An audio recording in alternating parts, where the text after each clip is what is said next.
Welcome to another episode of the Hospitality Reputation Marketing Podcast. I'm Adele Gutman, your host, and I am so excited to have with us today Sarah Dandashy. I absolutely love listening to Sarah Dandashy.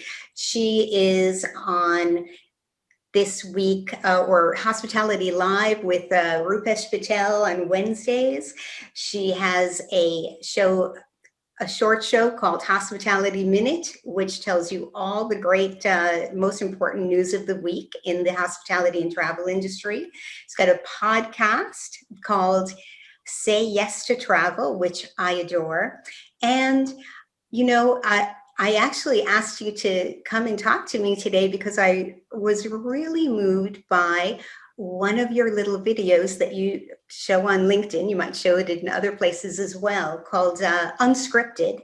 And you were talking, Sarah. First of all, welcome. Hi. Thanks for coming. Hi, welcome. Thank you for having me. It's so great to be here. By the way, I have to say that was a very lovely introduction, and I have enjoyed getting to know you over the past few months because I know we connected from Rupesh, I think when I was on as a guest, like back in beginning of August, and then we got to connect, and then to just see how you've grown over the past couple of months. It's been so exciting. Every time I see you post something new, I'm like, yes, yes, high five. So congrats to you, and thank you so much for having me on today. It's such a pleasure. It's such a pleasure. You know, one thing I just love about you is that everything you say so from the heart and truly with um, an intention of lifting up whoever you are listening, whoever is listening to you. And I think that that's just so important. And then when I was watching you on Unscripted, which is so beautifully done, little videos that you post on LinkedIn, so beautifully done. Um, you were talking about having a purpose. And, that is something I talk about all the time as well. Having a vision, having a goal, sharing your mission and your purpose, as you say, with the team. And I fear that after 40 years in the hotel business, I can tell you that I really feel that many, many hotels are believing that their purpose is just to make profit. And that, yes, I mean, any business cannot survive without ever making profits and without having long-term profit. But I feel like they really miss the boat sometimes when they don't say a purpose that inspires people, that everybody can get behind, that solves a problem in the world or makes the world a better place or makes people's lives better or gives value to their community, their staff, and of course their customers. And I wanted you to talk about that because I just felt that that short minute, even though you were so succinct and so moving, I just felt that there was a lot more to talk about there. Oh, there totally is. And it's so interesting because all too often when I record those pieces, and that's why I also call it unscripted, is that, I kind of have a topic and then I just go. But then I also have my internal clock that's like, okay, let's keep this like at 2 minutes, which is sometimes a little bit challenging when there is so much depth that you can go into a topic. So it's kind of to get the thought out there and to hopefully get people thinking in that direction. And it sounds like it did for you. So yay, thank you. And I love that you thought about it in regards to hotels, because you're right. Now, at the end of the day, obviously it's a business. So they have to look at the bottom line. But it's interesting that you say this, especially in this year where so much has changed. And yes, the bottom line was looking very, very grim for a lot of businesses. But, you know, the hotel industry and hotels in general have to remember that they are the hospitality industry. So what is that purpose? And it's whether it's about creating this experience for the guests, but also um, about that purpose and what they're able to do and create an environment that they're able to create for their employees as well too.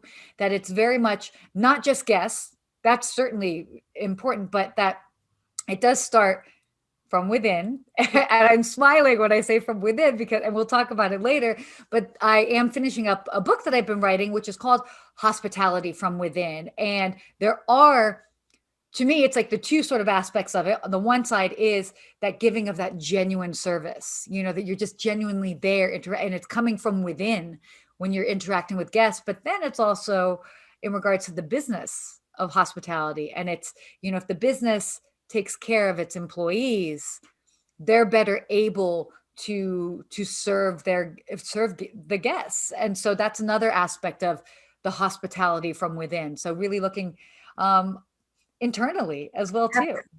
Absolutely.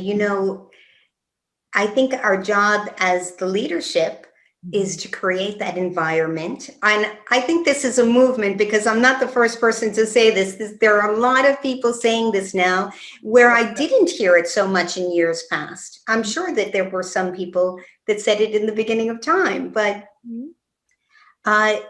you take care of your employees. You make sure that they know the mission, the vision, the goals, so that we're all aligned in the direction that we're moving.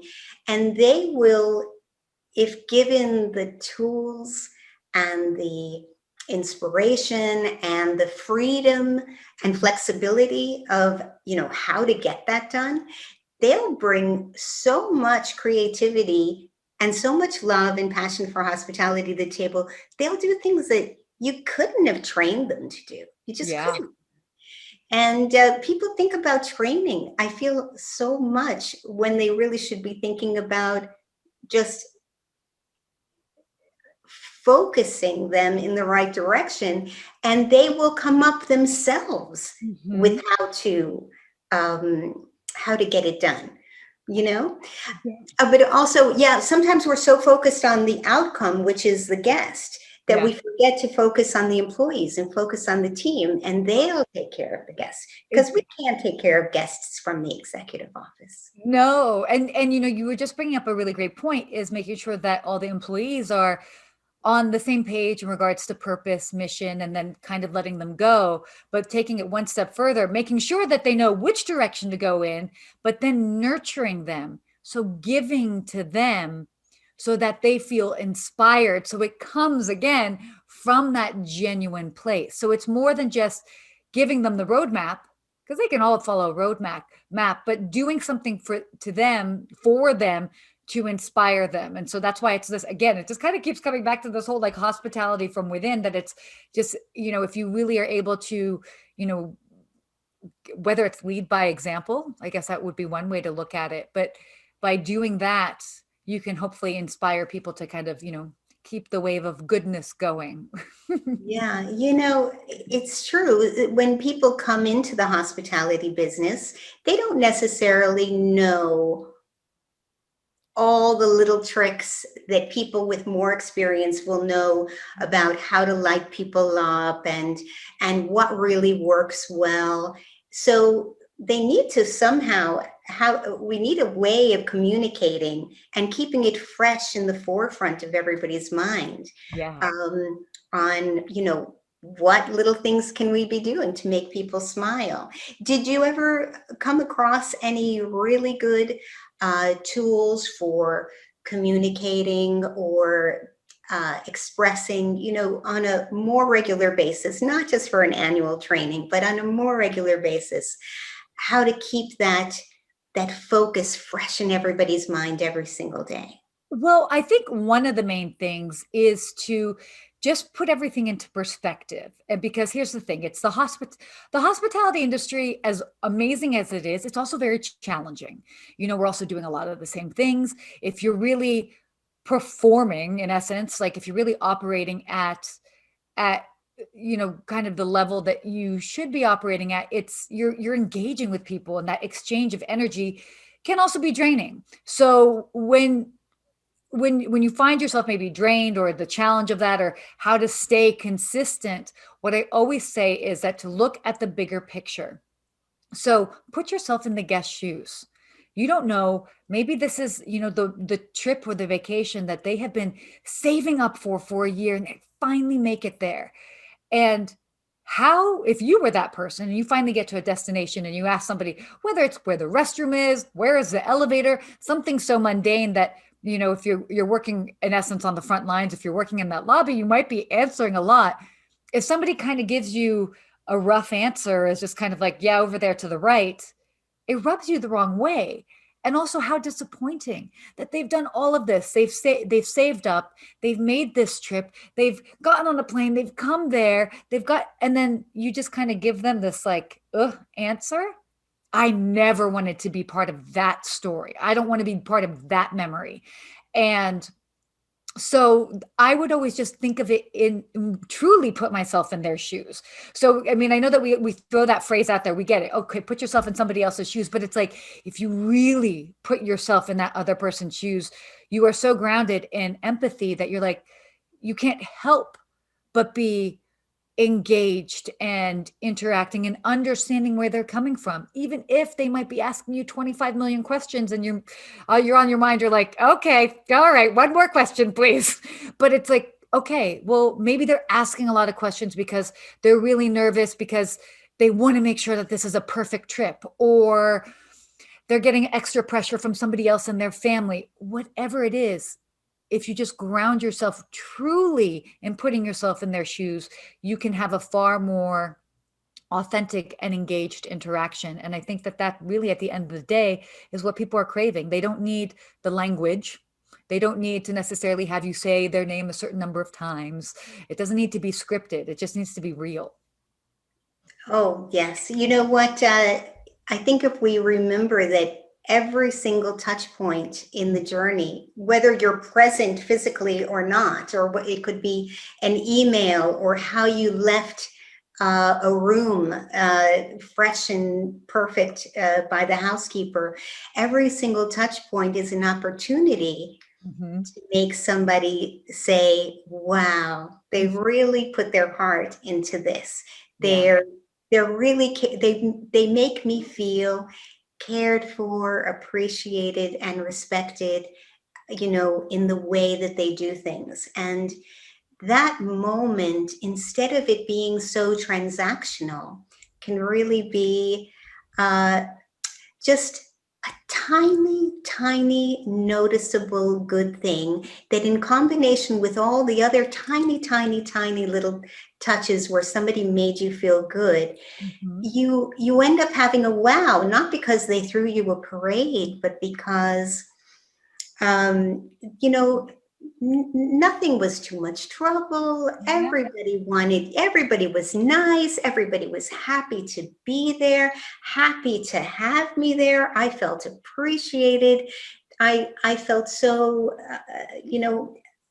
it doesn't need to be some grand gesture, right? No, it doesn't. And I was actually writing while you were talking because I had an idea. And I'm like, this is actually great. Is that it? You are correct. It does not have to be a grand gesture. And I think probably the simplest way to show that you care in whatever department you're in is, I call it the art of the follow up. If you just follow up on whatever the request was, whether it's engineering and you came to their room to change a light bulb and then you see them again, is everything okay in your room?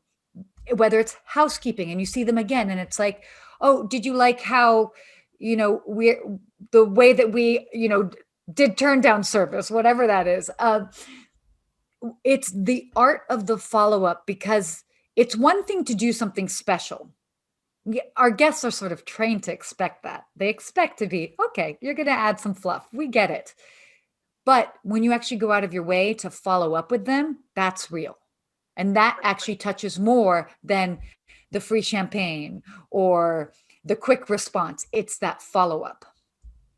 Oh, I couldn't agree more. Sometimes they say when something goes wrong is actually your opportunity to shine. Totally. Because you owned it. You went back afterwards and said, I'm so sorry that happened.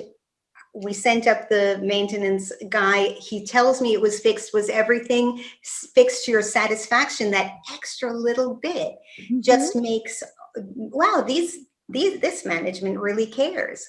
And how simple was that? It's so simple. And you're right. You can take that opportunity where maybe something went wrong and you follow up. And I get it.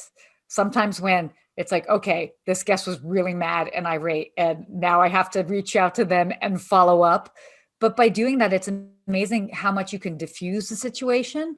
But then, so that's how a great way to turn a glitch or a problem into a win. But then it's also like, I even think about it like at the concierge desk, like all too often, at the concierge, oh, okay, yeah, we expect the concierge to send us, they probably just send us to these, their regular restaurants or that. But imagine, as the guest walks back through the lobby and it's like, oh, how was dinner tonight at so-and-so? And then they come over, they start talking to you about it, and you have this genuine conversation that all of a sudden they realize that what you did for them wasn't just transactional, wasn't just part of the job, that you are showing that you really have vested interest. Did they actually enjoy themselves? And you want the details.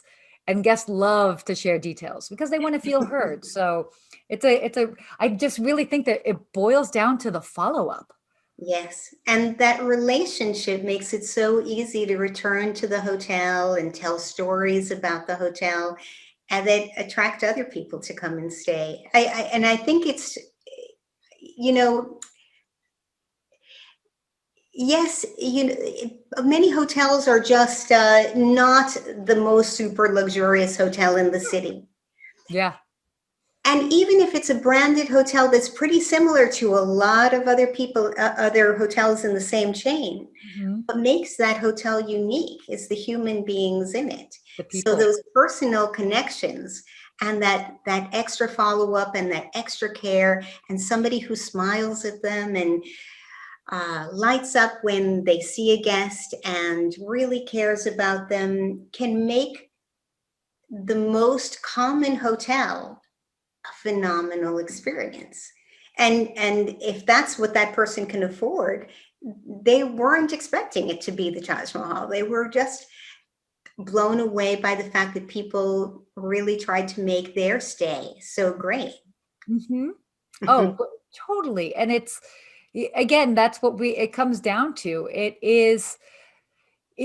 doesn't necessarily have to be about the thread count on the linens or, all of that can be nice.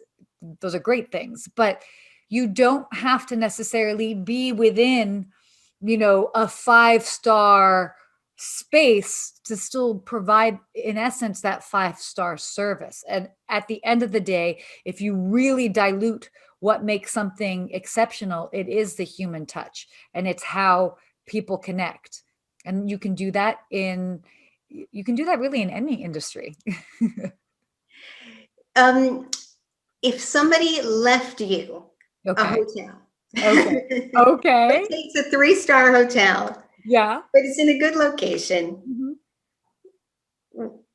how would you walk in and begin? Oh my.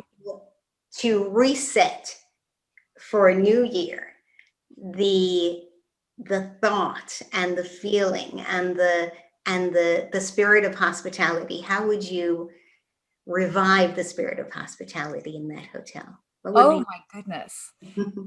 Oh, that's a really good question. I think what I would do is and I would take for 100%, I would be focusing on the employees. So for sure. And it would just all depend on whether it depends on the size of the hotel and whether this could even be possible.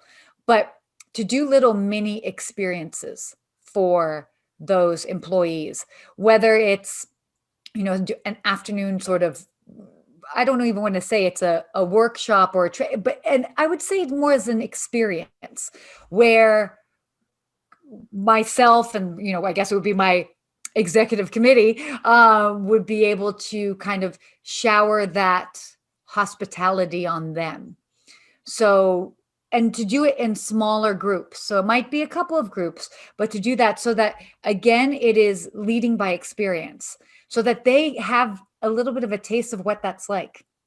So they know that they feel that ownership, that they're part of the fabric of the actual property. And when they get to experience it themselves, it hopefully inspires a renewed sense of passion and makes that experience far more tangible, that they can be part of that and providing that to guests. So I don't know what that would fully look like, but I think I would definitely focus on that. Well, that's a great idea. I find that a lot of times there's a gap in knowledge where certain people know certain things and certain people know other things, but really, shouldn't the room service attendant still know all the basics about where everything is at the hotel, how things are done, what we can accomplish, who can help a guest with what, and immediately makes that person have an opportunity to be truly helpful, not just oh, sorry, I don't know, which I've been shocked sometimes Yeah. what people don't know.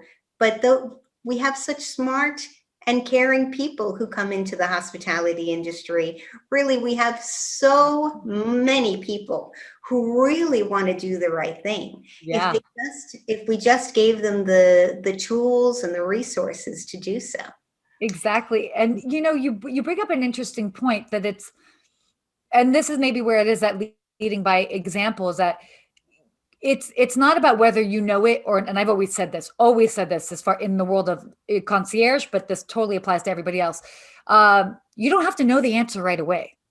How many times have I been asked about some weird, crazy detail about a fancy car or a private plane that I have no idea?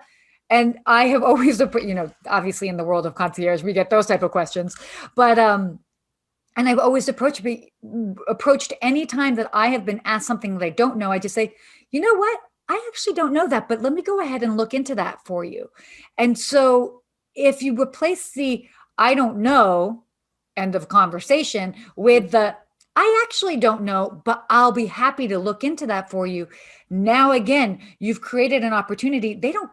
At the end of the day, the guest doesn't really care whether you know it right away or not. I mean, they might for efficiency's sake, but what they take away is that you were eager to find it out. And so I think kind of dovetailed with that is also making sure that every employee knows that their role matters. Oh, yes. Somebody in-room dining matters just as much as somebody in engineering, who is just as much as somebody in housekeeping, who's just as much as a front desk agent, who's just as much as a bellman, valet, concierge, you name it, bartender, everybody works together so beautifully. And so just to remind them that whatever you do, you matter, whether it's guest facing or not. Oh, absolutely. Every single employee has so much wisdom and knowledge about their particular department and area, that if we only asked them, what could we be doing better? They probably would have 10 things that they could come up with in a heartbeat. And if we only allowed them a way to communicate with us, I think can really contribute to the overall success of the company. Because if everything goes wrong, but the dishes are not clean, Yeah. you've got a bad We need those too. We need all of it. experience. So yeah, no, that's a great point. Well, tell me a little bit about what we can look forward to in your new book. Yes. So this is exciting. I have been working on this book. So it's always been a sort of goal of mine to write a book. But I didn't know exactly what I wanted to write on or how. I knew I didn't want to do a tell-all. I was like, that's not the direction I want to go.